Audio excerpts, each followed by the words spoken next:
Good morning, investors. Now I will discuss US Consumer Price Index for March 2023.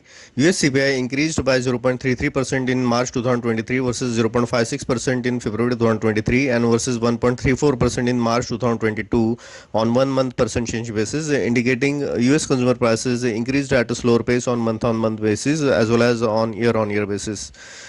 Importantly, on 3 months percent change basis, US CPI increased by 1.7% in March 2023 versus 1.05% in February 2023 and versus 3.12% in March 2022, indicating inflation seems to have inched up in March but at very much slower pace than previous year.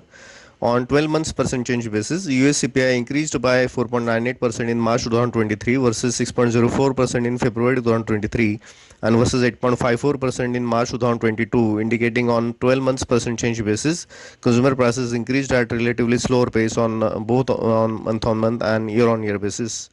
Looking into details, US CPI category wise, US food prices increased by 0.09% in March 2023 versus 0.45% in February 2023 and versus 8.5% on yearly basis, indicating food prices cooled down on month basis but still highly elevated on yearly basis.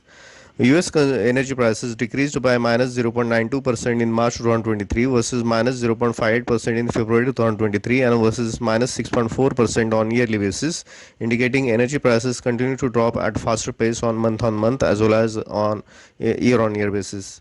US core CPI excluding food and energy prices increased by 0.48% in March 2023 versus 0.68% in February 2023 and versus 5.59% on yearly basis, indicating US core CPI prices increased at slower pace on month basis and continue to remain elevated on yearly basis. US services prices increased by 0.5% in March 2023 versus 0.73% in February 2023 and versus 7.13% on yearly basis, indicating services CPI increased at slower pace on month basis and very much elevated on yearly basis. Overall, summing up, US CPI increased at slower pace on month basis as well as on year basis, but most importantly on 3 months percent change basis, it inched up in March. On yearly basis, CPI increased at a very much slower pace and indicating meaningful impact of Fed rate hikes. Food prices cooled down but continue to remain very high on yearly basis. Core CPI excluding food and energy prices increased at slower pace and continue to remain elevated on yearly basis. Services being most significant sector in US core CPI increased at somewhat slower pace but continue to remain elevated on year basis and came out to be the main reason for consistently high inflation on year basis. Rental services with 8% annual inflation continue to add up to services prices consistently.